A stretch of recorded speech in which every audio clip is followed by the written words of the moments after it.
Seberat apapun kehidupan, orang yang selalu merenungi alam semesta selalu hidup dalam kesyukuran. Maka, jangan lupa untuk bersyukur atas apapun yang Tuhan berikan.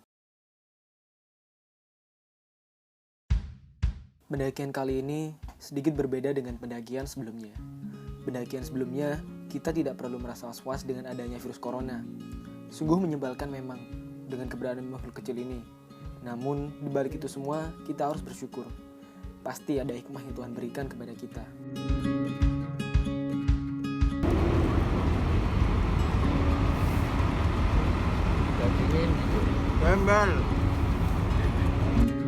Perjalanan kali ini, saya ditemani oleh 3 rekan saya, dan salah satunya ada yang berasal dari Sidoarjo. Selama perjalanan, kedua rekan saya menghabiskan waktu dengan beristirahat. Dan setelah 6 jam berlalu, bermula dari Terminal Bung Rasih, kemudian sampailah kita di Terminal Tirtonadi.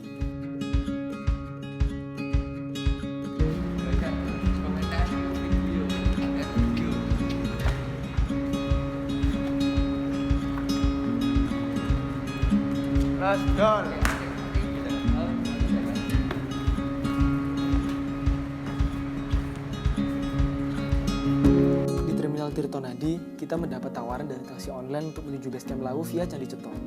Setelah sedikit bernegosiasi, kita menyetujuinya. Di perjalanan, kita berhenti untuk melengkapi logistik pendakian di salah satu supermarket. Setelah itu, kita melanjutkan perjalanan ke base camp.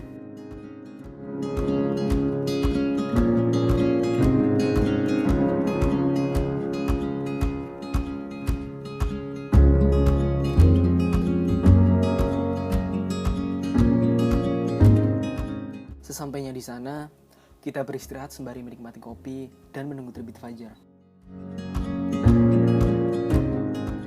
Ada suatu tradisi di sana, di mana semua ibu-ibu menyapu jalannya yang berdebu setiap paginya. Setelah terkurung 5 bulan lamanya, para pendaki pasti merindukan dinginnya kabut tipis yang menyelimuti perjalanan dan suara alam. Saat hangat mentari mulai terasa, kita pun segera bergegas untuk mengisi simaksi pendakian Gunung Lawu. Setelah beres, kita mendapat briefing agar tetap menjaga protokol kesehatan selama pendakian, dan kita memulai pendakian.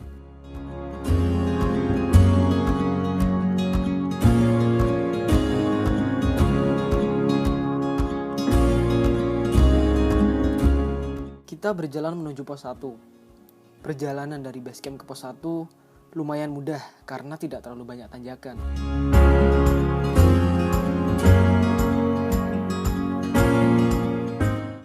Lawu via Candi Ceto terkenal dengan jalannya yang lumayan jauh, tapi tidak seberapa menanjak dan ada beberapa candi. Salah satu contohnya Candi Ketek.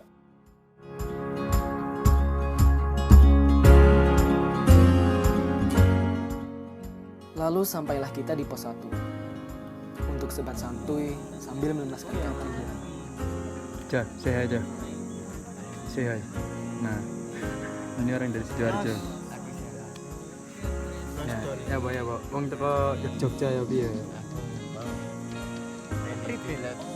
Hilak ya, terus. Kok narik balik? Balik olah bukan balik. Nih, ada terau.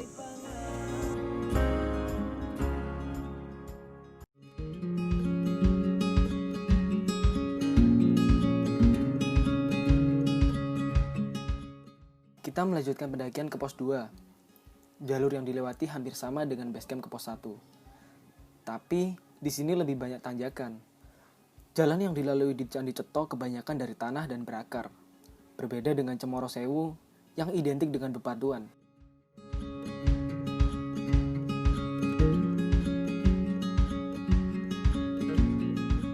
Dan sampailah di pos 2 untuk beristirahat dan melanjutkan perjalanan.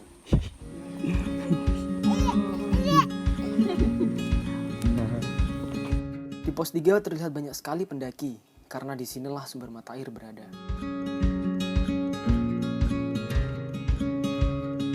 Yo, kopi yo, alias Milo yo. Mana Gus? Ojo lali. Mau. Sore aja. Jangan lupa makan kentang.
kuning sih?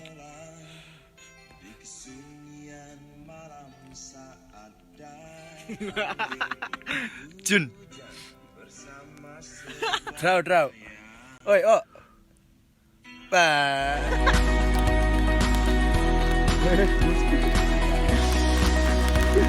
Saku Doraemon.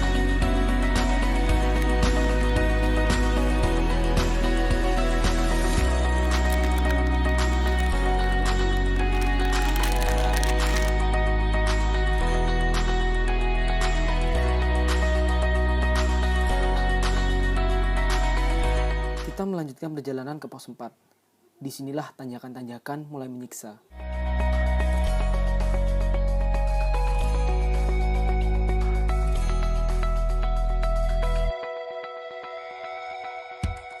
Lalu kita sampai ke pos 4 untuk beristirahat dan melanjutkan pendakian.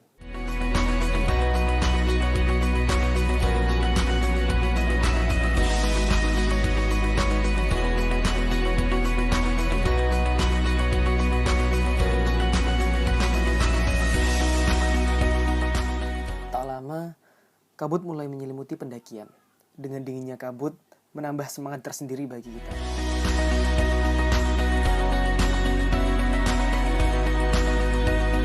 Sesampainya di pos 5, terdapat suatu kelompok pendaki yang memanggil kita untuk memberikan kelebihan logistik yang mereka bawa.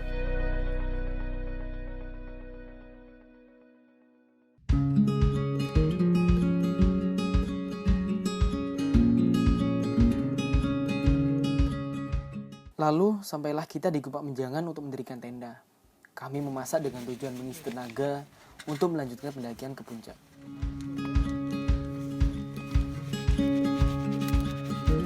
Sultan matinya.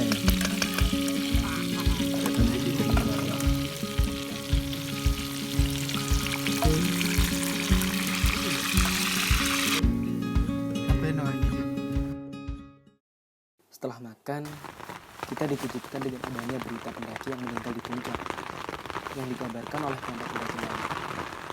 Tidak lama kemudian, hujan deras mengguyur, pertanda laus dan tidak baik-baik saja.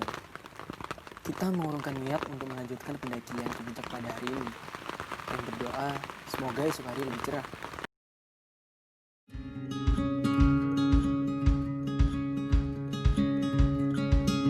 Jadi kita sekarang ke ketinggian 2930 mdpl, posisi di Gubak Menjangan. So, yo balik.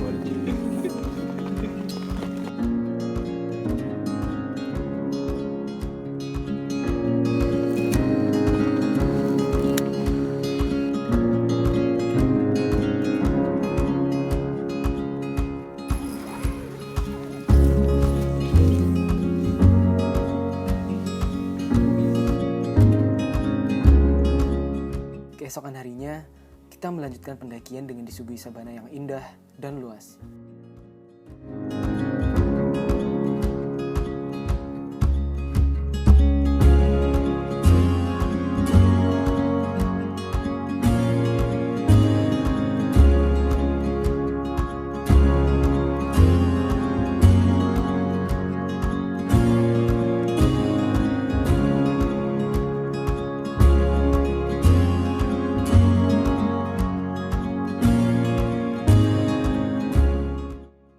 Dan kita mampir ke warung tertinggi di Indonesia, yaitu Warung Mbok Iem, yang terkenal dengan nasi pecelnya.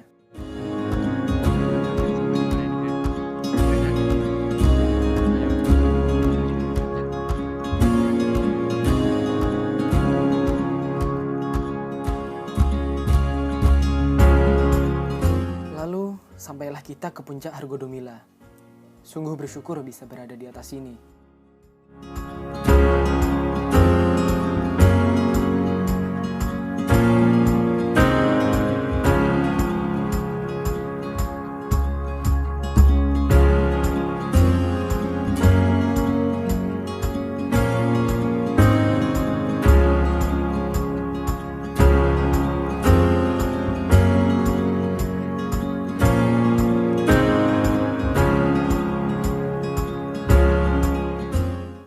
Oh iya, bagi kalian yang ingin mendaki gunung, jangan pernah meremehkannya. Bekali dirimu dahulu dengan pengetahuan yang cukup serta peralatan yang memadai. Dan tidak lupa siapkan mental dan fisik kalian sebelum mendaki. Dan yang terpenting, doa dan restu dari orang tua.